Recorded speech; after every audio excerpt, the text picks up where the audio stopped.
అందరికీ నమస్కారం. Welcome to VN constructions and interiors. గోడలు క్రాక్ రాకుండా ఉండాలంటే బెల్ట్ స్లాబ్ అంటే చాలా మంది మా దిక్కు బెడ్ అంటారు. ఆ బెడ్ వేసుకుంటే క్రాక్స్ రావు అని చెప్తున్నారు. అది ఎంతవరకు నిజము ఏంటి అనేది మనం ఇప్పుడు తెలుసుకుందాము. ముందుగా ఒక చిన్న విషయం చెప్తాను. తరచుగా చెప్పే మాటలు ఏంటంటే గోడ కట్టేటప్పుడు 3 ఫీట్ల హైట్ లో లేదంటే 7 ఫీట్ హైట్ లో బెల్ట్ స్లాబ్ లేదంటే బెడ్ వేయమని చెప్తారు. ఎందుకు అంటే అలా బెడ్ వేస్తే క్రాక్స్ అనేది రావు అని చెప్పడం జరుగుతుంది. ఇలాంటి మాటలు మీకు కూడా ఎవరైనా చెప్పే ఉంటారు. అలా చెప్పిన వాళ్ళు ఎంతమంది ఉన్నారు అనేది కామెంట్ రూపంలో తెలియజేయండి. చెప్పిన తర్వాత మీకు ఎలాంటి అనుభవం జరిగిందని కూడా కామెంట్ రూపంలో తెలియజేయండి. ఇక ఇప్పుడు అసలు నిజం తెలుసుకుందాం. ఇప్పుడు బెల్ట్ స్లాబ్ వేసుకుంటే లేదా బెడ్ వేసుకుంటే ఏం జరుగుతుందో అసలు నిజం తెలుసుకుందాము. ఫస్ట్ మీకు ఒక విషయం క్లారిటీగా చెప్పాలి. బెల్ట్ స్లాబ్ లేదా బెడ్ వేయడం వల్ల గోడలకు క్రాక్స్ రావు అని ఎక్కడ ప్రూఫ్ లేదు. ఇది మీరు గమనించండి. అయితే బెల్ట్ స్లాబ్ వేయడం వల్ల ఒక ఉపయోగం మాత్రం ఉంది. అదేంటంటే ఒకవేళ ఏదైనా మనం కట్టుకున్న గోడలో క్రాక్ వస్తే ఆ క్రాక్ అనేది ఏదైతే బెడ్ వేస్తామో లేదా బెల్ట్ స్లాబ్ వేస్తామో అక్కడి వరకు వచ్చి మాత్రమే ఆగిపోతుంది. ఇన్కేస్ పైకి అనేది వెళ్ళదు. అదే బెల్ట్ స్లాబ్ వేయకపోతే ఆ క్రాక్ అనేది కింది నుంచి పైకి రావటము పై నుంచి కిందికి రావటము జరుగుతుంది. దీనికోసం మాత్రమే ఇది మనకు సహాయపడుతుంది. బెడ్ వేస్తే క్రాక్ రాదు అని చెప్పడానికి మాత్రం ఇది సరైన క్లారిఫికే అయితే కాదు. ఇక మీకు అసలు విషయం చెప్పాలంటే మరి గోడలకు క్రాక్స్ ఎందుకు వస్తాయని అడుగుతారు. దానికి కూడా వివరణ ఇవ్వాలి కదా.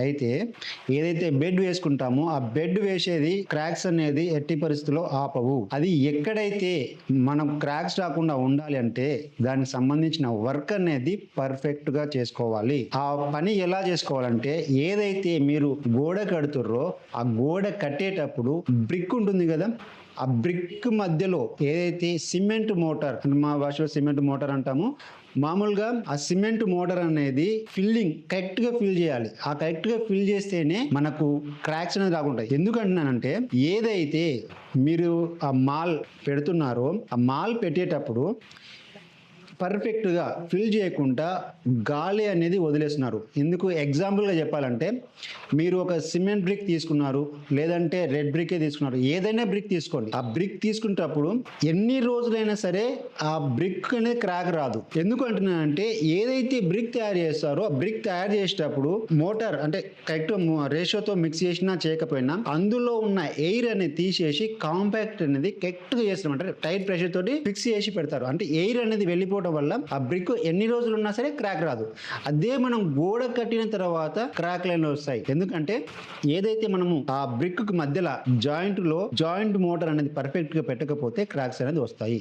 ఇది మీరు గమనించండి. దీని వల్లనే క్రాక్స్ వస్తాయి. అలా క్రాక్స్ వస్తే ఆ క్రాక్ రావడంలో కూడా మీ వాల్ ఏదైతుందో అది వీక్ గా మారే అవకాశం కూడా ఉంటుంది. ఎందుకంటే ఒకసారి ఒక దగ్గర ఎయిర్ క్రాక్ వచ్చింది అంటే ఆ ఎయిర్ క్రాక్ అనేది కంటిన్యూగా స్ప్రెడ్ అవుతా వెళ్తూ ఉంటుంది. ఎక్కడైతే ఒకసారి ఎయిర్ వెళ్ళిందో ఆ ఎయిర్ వెళ్ళిన ప్లేస్ లో మొత్తము వీక్ పొజిషన్ గా మారుతుంది. ఆ వీక్ పొజిషన్ మారినప్పుడు ఆ వాల్ అనేది కూడా స్ట్రెంత్ అనేది తగ్గుతుంది. ఇది కూడా ముఖ్యం. ఇంకొకటి ఏంటంటే మీరు ఈ జాయింట్ మోటార్ అంటే బ్రిక్ గోడ కట్టేటప్పుడు ఈ 4 పాయింట్లు అనేది ఖచ్చితంగా గుర్తుపెట్టుకోండి. ఇప్పుడు నేను చెప్పే 4 పాయింట్లు ఖచ్చితంగా గుర్తుపెట్టుకోండి. ఫస్ట్ వచ్చేసి ప్రతి ఇటుక గోడ కట్టేటప్పుడు సిమెంట్ మోటార్ అనేది పర్ఫెక్ట్ గా ఫిల్ చేసుకోవాలి. సెకండ్, ఎక్కడ గాలి అనేది చొరబడకుండా గ్యాప్ అనేది లేకుండా పర్ఫెక్ట్ గా ఫిల్ చేసుకోవాలి. ఇది రెండో పాయింట్.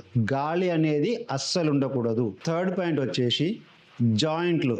ఏదైతే మన జాయింట్ పెట్టిన తర్వాత గోడ కట్టిన తర్వాత అవుటర్ సైడ్ కానీ ఇన్ సైడ్ కానీ జాయింట్స్ ఉంటాయి కదా, ఆ జాయింట్ అనేది కూడా పర్ఫెక్ట్ గా అంటే ఎలాంటి గ్యాప్ లేకుండా ఈవెన్ గా ప్రతిదీ ఒక కండబద్ద తీసుకోను లేదంటే చెక్క తీసుకోను నీట్ గా టైట్ గా ప్రెస్ చేస్తూ అనేది ఫిల్ చేయాలి. అప్పుడు కూడా అందులో ఉన్న ఎయిర్ అనేది వెళ్ళిపోతుంది. ఇక లాస్ట్ ఫోర్త్ పాయింట్ వచ్చేసి క్యూరింగ్.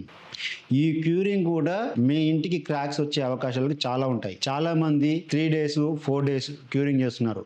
మినిమం క్యూరింగ్ అనేది ఖచ్చితంగా వాల్ కి 10 days ఖచ్చితంగా ఉండాలి. చాలా వరకు ఏంటంటే గోడలు కట్టిన తర్వాత ప్లాస్టింగ్ చేస్తారు కదా, ప్లాస్టింగ్ లో కూడా క్యూరింగ్ అవుతుంది అని అంటారు. ఇది ఎట్టి పరిస్థితుల్లోనూ కాదు.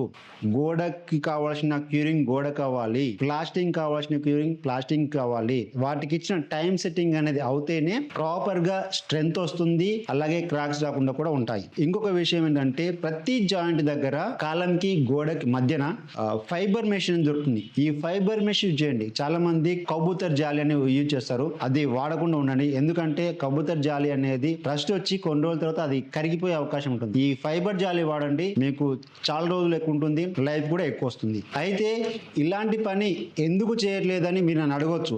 ఇప్పుడు నేను ఆ విషయం కూడా మీకు చెప్తాను.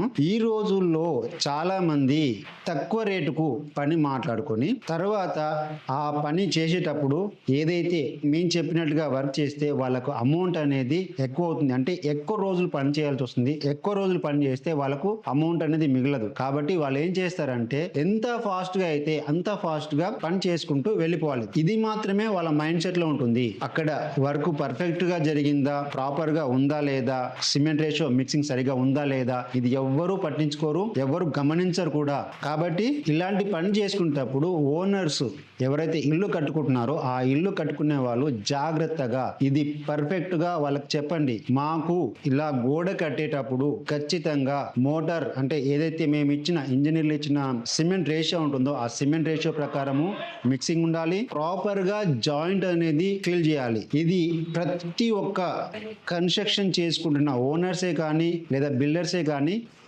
పాటిస్తే చాలా వరకు మీ డబ్బు అనేది సేవ్ అవుతుంది. అలాగే మీ ఇల్లు అనేది కూడా స్ట్రెంగ్త్ అనేది పెరుగుతుంది, లైఫ్ అనేది కూడా ఎక్కువ రోజులు వస్తుంది. ఇంకొక ముఖ్యమైన విషయం ఏంటంటే మీరు ఎంత మంచి మెటీరియల్ వాడినా పని చేసే వ్యక్తి సరైన వాడు లేకపోతే ఫలితం అనేది రాదు.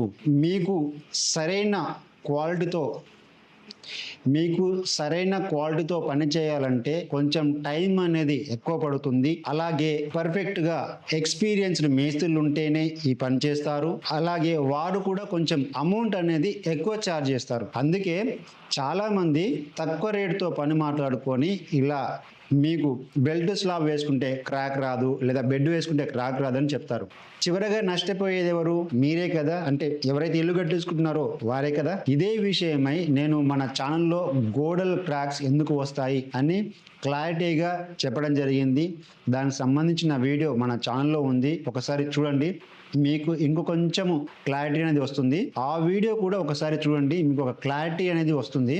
దానివల్ల మీకు కూడా ఎంతో కొంత క్లారిటీ ఉంటుంది. ఖచ్చితంగా ఆ వీడియో చూడండి. ఆ తర్వాత ఈ వీడియో మీకు నచ్చితే లైక్, షేర్, సబ్స్క్రైబ్ చేయండి. ఎవరైతే ఇల్లు కట్టుకుంటున్నారో వారికి ఈ వీడియో షేర్ చేయండి. అలాగే ఎవరికైనా ఇల్లు కట్టుకోవాలనుకుంటే మమ్మల్ని సంప్రదించండి. మేము దగ్గరుండి అన్ని క్వాలిటీతో కాంప్రమైజ్ లేకుండా ఇల్లు అనేది కట్టించి ఇవ్వడం జరుగుతుంది.